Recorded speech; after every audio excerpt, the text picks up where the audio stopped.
okay, I'm a big fish in a puddle.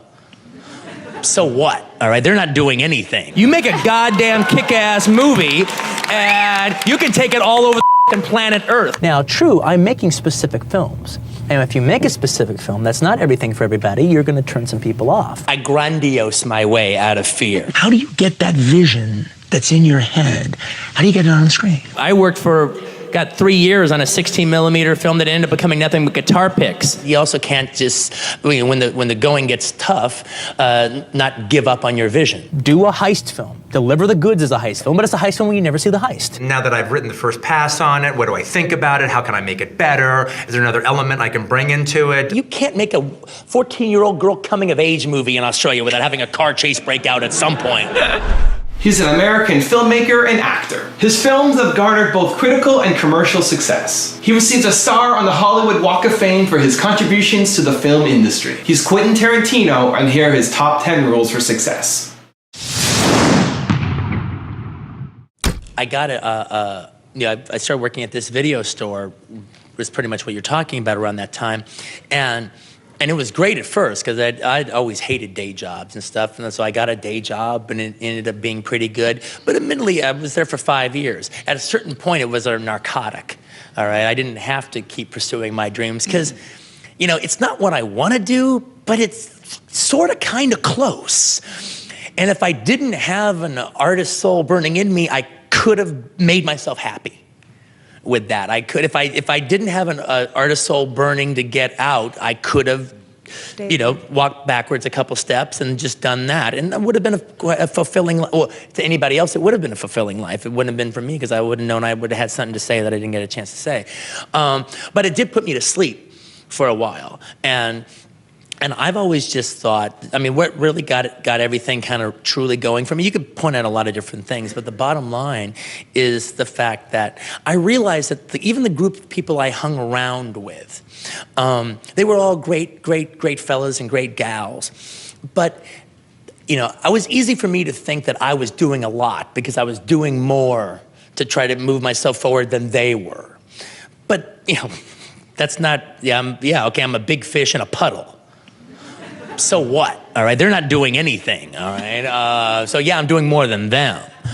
But I realized that actually I need to get my ass out to Hollywood and meet other people who are, like in my category or working a little higher, and I should be the weakest link in my chain that I have, and that'll make me be stronger, it'll make me run faster. Like an analogy I've always used is, all right, if you run the 100-yard dash with people that can't run as fast as you, yeah, you'll win, hands down, you know that. But if you run with people much faster than you, all right, yeah, you might come in last every single time, but your time will be better because they're making you run all the faster. They're making you dig down just a little bit more. It doesn't matter that you won, your time is faster. And that's what I knew I had to do. I had to get out of Loserville and throw myself into a place where, this is what the do for a living. Do you think it's still possible for an up-and-coming filmmaker to go the route you guys went and still be successful? That's a good question. I've been thinking about, what do you think?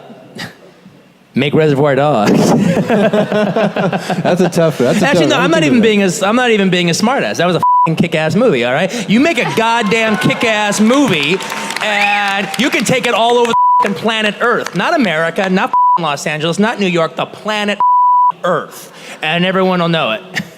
But there is a lot more competition than there was when I was, kicking around with El Mariachi. So you got, there's just a lot more to do these days. You got a lot more competition because everybody's got a camera now and everybody can edit, and it's tough. I don't know. With the state of independent filmmaking changes, there's filmmaking changes. But at the same time, though, yeah, there's a lot more to competition, but also those crappy movies aren't competition if the thing is like dynamite. There you go. All that shit is, there's a lot of people out there doing stuff, but if, it's like waves on the beach, all right? You make a piece of nitro that you throw in an audience's lap, people notice. People ask me from time to time, do you make a movie with an audience in mind? Yeah. And my answer is, yes, I do. Right. All right, but the audience I have in mind isn't some faceless blobs that I'm trying to second guess, all right? Right. It's me. It's not like a focus group. Yeah, it's me. I'm the audience. I'm the guy that goes out and pays $7 or $8 in New York, to go and see a movie. All right, I go see, if I'm excited about seeing a movie, I see it on opening day. All right, I am the audience. Yes. All right, and I know what I want to see. And I was betting, and I was a little surprised at how many there were. I was betting that there are other people like me out there.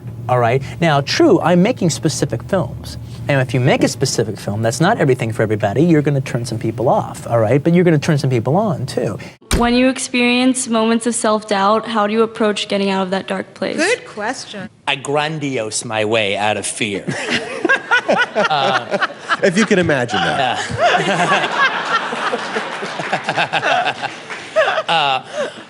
It's a good way. It's charming. It's like, okay, I'm going to do one of the greatest car chases of all time. And if I don't, I'm not as talented as I thought I was. And I will realize that there is a ceiling to my talent. Right now, I don't think there is, but if I don't do, but if it's not one of the greatest car chases of all time, then I failed, and there is a ceiling to my talent. I'm not as good as I thought I was. And I said that to everybody. And was I scared? Yeah, all right. I had trepidation going all the way because it's mine to fail, and it's failing in front of the mirror too, because I'll know if I did it or not, and I'll be like, okay, yeah, you are not as good as you thought you were, and that got me to Mount Everest. It's true. I remember one point he goes, Robert, can you imagine you and me doing this car chase together? How great it's going to be! And I'm like, hey man, you're on your own, brother. I ain't going out there, man. I got 5 kids. I'm not gonna 100-mile-an-hour bull. You want to live the vanishing point dream, buddy? Live it. And he did it all by himself, and I'm so proud of him.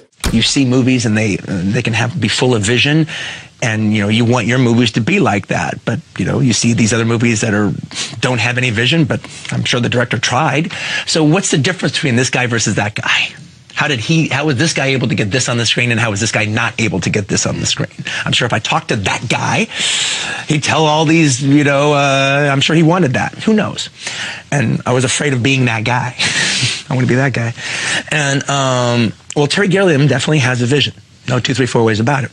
So we were at Sundance, and there was like a lunch going on at the picnic tables there, and everyone else FO'd. And it was just me and him talking, which was a thrill. And I go, look, you have a very specific vision in your movies, and it's right there on the screen. How do you do that? How do you get that vision that's in your head? How do you get it on the screen? And he said, well, Quentin, you have to understand, as a director, you don't have to do that. Your job is to hire talented people who can do that. You hire a cinematographer who can get the kind of quality that you want. You don't have to be able to know how to take the lights and move them around to create an effect. You hire a talented costume designer who can give the colors that you need and the flamboyance or not that you want. You hire a production designer who can do that. Your job is explaining your vision. Your job is articulating to them what you want on the screen. And then all of a sudden, the whole mystical, shamanistic thing that I thought directing was just went boop. And I realized I could do that. That it wasn't this Merlin-like magic kit that I needed to know the right spell in order to conjure. I can describe what I want. I know what's in my head. That's the easiest part. I'm good at describing. If you get the passion to do it, and you do it, and it doesn't work out. I got 3 years on a 16mm film that ended up becoming nothing but guitar picks, and I was very disappointed when I realized it wasn't any good. But it was my film school, all right, and I actually got away really cheap. When it was all over, I knew how to make a movie. And I didn't want to show anybody that, but I had the experience. I had it a lot cheaper than I would have gone if I'd gone to film school. If you're really going to be an artist with your own voice and you want to do different things and try, not the standard thing, then, the biggest balancing act you have to pull isn't really even being a good filmmaker. We'll just say that you have that, is that balancing act between sticking to your vision, sticking to your voice, but not being some asshole who could only hear the sound of his own voice. And it's all right there. That's it. You got to be able to listen to people. You got to be able to hear what they're saying, but you also can't just, when the going gets tough, not give up on your vision. There's a French director named Jean-Pierre Melville who came out in the 50s and basically started doing a whole series, and he was like a total like entertainment director. He did a whole series of crime films, always like set in Paris or Marseille or something, that were basically the Warner Brothers, Bogart, Cagney films, all right, but completely set to this like French Parisian rhythm. And they started like Alain Delon or Jean-Paul Belmondo, you know. And they're great. And they work very much in the same way that like Sergio Leone's films do, where they take a genre that like we know left, right, forwards, up and down and backwards. All right. But they do it with a whole different style and a whole different perspective. And here they've basically reinvented the genre. They've created something new that didn't exist before. Now that's what I'm always kind of trying to do with my genre films. I don't know if I'm succeeding or not, but that's the attempt. To take something you've seen before, I love it, I respect it, and I'm going to deliver the goods. I'm not just going to be some arty guy going off, you know, but I'm delivering the goods, but I'm also trying to, you know, reinvent it in a way. All right, do something, you know, do it in a much different way you've ever seen before. Like in the case of Reservoir Dogs. Again, it's not trying to just be a clever boy. It's not just a clever idea. It's got to work dramatically. All right, but like, you know, do a heist film. Deliver the goods as a heist film, but it's a heist film when you never see the heist. That's just my goofy way of doing it. You know, I always say, like, if I was going to do like, you know, a Hunchback movie, the guy to get like have an operation at the beginning of the film. Like I used to be the Hunchback of Notre Dame. I started writing, like, say around, you know, 10, 10:30, 11, something like that. And then I write till about, you know, 5, 6, or 7, something like that. But around that time, around 5 or 6, I'm going to stop for the day. And what I do is I stop for the day, and then after a little bit of time of unwinding, I go into my pool, and I keep it all nice and warm there and everything. And so I just kind of hang out in the pool, and if I'm not done with something, I think, okay, what do I want to do? How do I want to go further with this? Now that I've written the first pass on it, what do I think about it? How can I make it better? Is there another element I can bring into it? Did I add too much to it? Yeah, and whatever. I'm just looking at it critically. And maybe I come up with some neat ideas. And then I get out of the pool and I make notes on those neat ideas that I came up with, like meditating about it. It actually is meditating.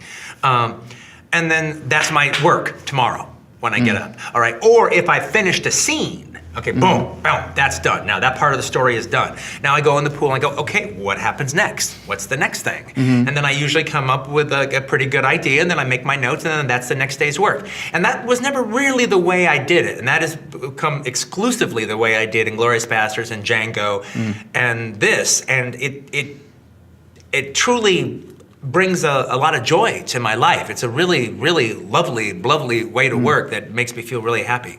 The American car chases that we grew up loving in the 70s, like The Driver or Bullet or French Connection, you know, they were location-based. That was part of it. The fact that the chase scene is happening in downtown LA at night, you know, where it turns into a ghost town in The Driver. Or even like colors, all right? The fact that it's through Watts, that's a deal, that's a thing, all right?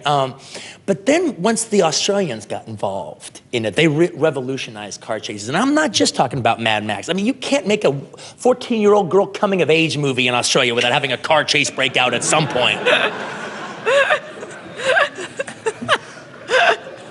But the thing that they did that was so great was, you know, location-oriented. It's the outback, all right? Everything looks like the same, all right? So, so they, you know, all of a sudden, they didn't have drive-by shots. Everything, you were in the chase. You were with the cars constantly, every second. It was like pussy to put a car off the side of the road and, you know, they were with them. And so I wanted to actually do that. I wanted to, you know, do the Australian style and bring it in. But then there's even one more, difference, and that is who's chasing who. Right. All right. Most of the time, it's the protagonist is being chased by a bunch of cops, you know, like in Blues Brothers or something like that. You're being chased by somebody. But the most exciting chases, the ones that where you're on the edge of your seat, yeah, get him, get him, all right, is when the protagonist is chasing the person and you want that person to get caught. That's French Connection. That's what makes French Connection so, because you want Popeye Doll to get that bastard. Exactly. All right? And those were always more emotionally connective when you were following the hero. Well, I have both. I have the girls being chased, I have the girls chasing. So I tried to hit all those emotional bases. Thank you guys so much for watching. I made this video because the Morrow brothers asked me to. So if there's a famous entrepreneur that you want me to profile next, leave it in the comments below and I'll see what I can do. I'd also love to know which of Quentin Tarantino's top 10 rules had the biggest impact on you. Leave it in the comments and I'll join the discussion. And one last thing, my personal goal with this channel is to get it to 1 million subscribers. So anything you think of to help share it, tweet it, comment, give it to some friends, add it to playlists. I'd really, really, really appreciate it. Thank you guys so much. Continue to believe, and I'll see you soon.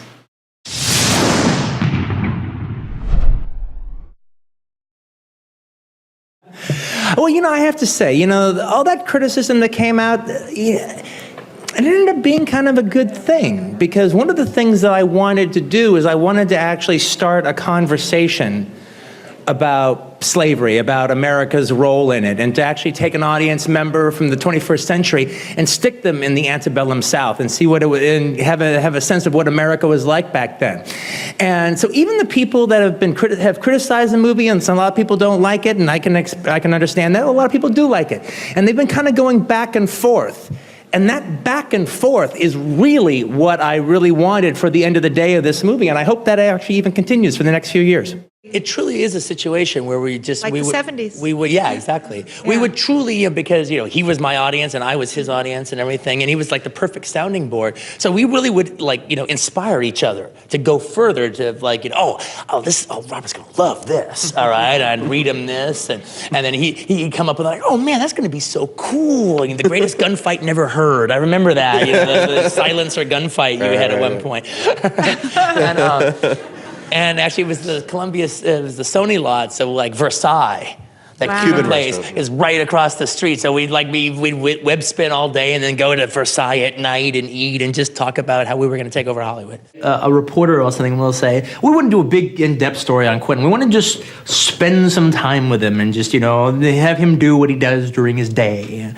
What I do during my day is I go out to restaurants and I go to movies. That's what I do, and I hang out with my friends and stuff. I'm not into sports. I don't like sports. Anything with a ball, no good. All right. I'm not into sports. I'm not into cars or anything like that. I mean, I'm into driving a car, but I'm not into I don't collect cars or make model cars or anything like that. I'm into movie stuff and horror stuff and like I said, just hanging out with my friends and watching TV and messing around. And now I'm into travel. I like traveling. I love traveling. I love being here in London. That's great. Yeah, I love going different places and stuff. But that's it. That's kind of what I like to do. The best thing is, now that I'm making a living in the industry, I have a little bit of money, is that you have to see, before, when I didn't have any money at all I spent my money on was movie stuff anyway. Buying videos, buying records, buying a big movie poster collection, buying all that memorabilia, buying all that crap, all right? When I didn't have any money to spend, I spent my rent money on that stuff.